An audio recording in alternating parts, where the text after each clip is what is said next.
Let's get to the business news now with Emma Hatton, who is in our Wellington studio. We've got more earnings results today, Emma. So Comvita, this is the honey company. How are things looking for them? Yeah, Lisa, more earnings today.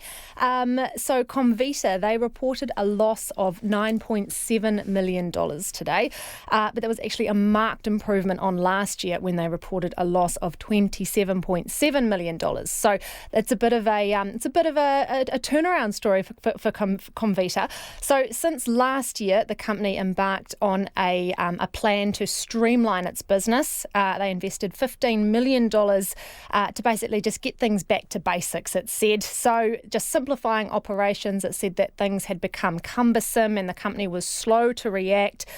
So that involved a restructure. So 90 staff were made redundant. And a lot of that was just removing management layers. So like I say, streamlining operations, time taken to make decisions was a lot quicker. So the business became more agile. It also worked on decreasing some of its fixed costs and really targeting its stronger markets, so North America and China. And so that was its plan, and it looks to be paying off. So revenue was at a record level, up 14.5% on last year, $196 million.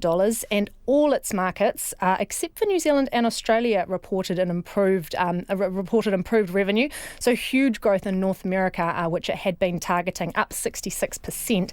And Asia, which is actually Asia excluding China, was up 23%. China was also up as well.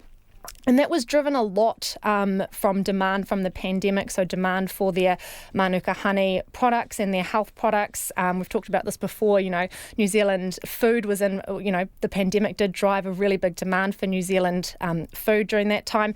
And in the home markets, though, where the revenue was down, that was due to a lack of tourists. So they relied on people visiting to come into New Zealand and buy their products and then take them home again. Obviously, that wasn't there, so they saw a bit of a reduction there. That's actually something that the company is going to be focusing on, though, because they know they're not going to be able to rely on that tourism market in New Zealand and Australia for some time. They're working on getting their product to their own people. So getting some messaging out there about, why they think their product is the best and why we should buy it. So that's something they're going to be doing. And it will also keep growing its North America and China markets. But yeah, things are looking really good for them. It was a really strong second half, a profitable second half. Not enough to turn it into a full year profit because still some losses from the first half, but they've laid some good groundwork heading into FY21. Okay, KiwiSaver is under the spotlight again, for a different reason. The FMA is shining a light on fees, right? So are investors getting what they're paying for? Not all of them. So this was an independent report commissioned by the FMA to look at the fees that we get charged for our KiwiSavers and whether we pay for an active or a passively managed fund and whether we get what we pay for. So basically looking at whether our fees matched the promises we had been given by these fund managers. So there's always an argument over which is better, passive or active. So passive basically seeks to match the market, so the benchmark top 50 for index. Your KiwiSaver fund provider might just buy companies that are similar to that, so it kind of tracks with what the market's doing. Whereas an actively managed fund would be you've got an active manager who's researching companies, looking to buy in low when companies look good, and then off selling when they're overvalued and it looks like they might drop again. So sort of more actively managing your fund. The difference being obviously that active funds take a bit more work. You would expect that your fee would be a bit higher, but you would expect to get a bit more out of it. So the report was commissioned to find out whether that matched up, and it found most were true to label. So if you said you were active and what degree of activity you were doing, you were paying for that. But there were a small number of funds where the high fee didn't match the level of management being claimed.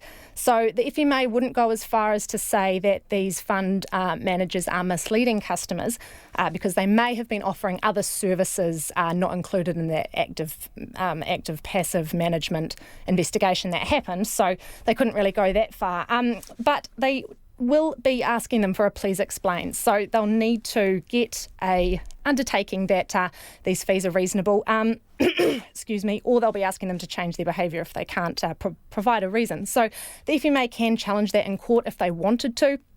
it's unlikely that they'd go down that road. They do prefer education over enforcement. But yeah, I mean, the report was really interesting. It found that overall KiwiSaver fees were higher than expected. And this is because, globally, investment fees have been heading down for the last few years. And they would have expected KiwiSaver fees to be doing the same, but that it wasn't the case. So, yeah, some interesting observations in there. It'd be really interesting to see what the FMA decides to do with that information and what it might decide to investigate next. Before you head off, Emma, let's take a quick spin around the markets for the day.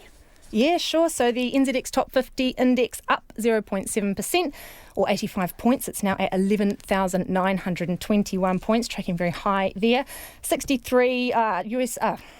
Let's start that again. The New Zealand dollar trading at 65.3 US cents, 91.2 Australian and 49.9 pence. Thank you, Emma. That's Emma Hatton joining us from our Wellington studio with Business News today.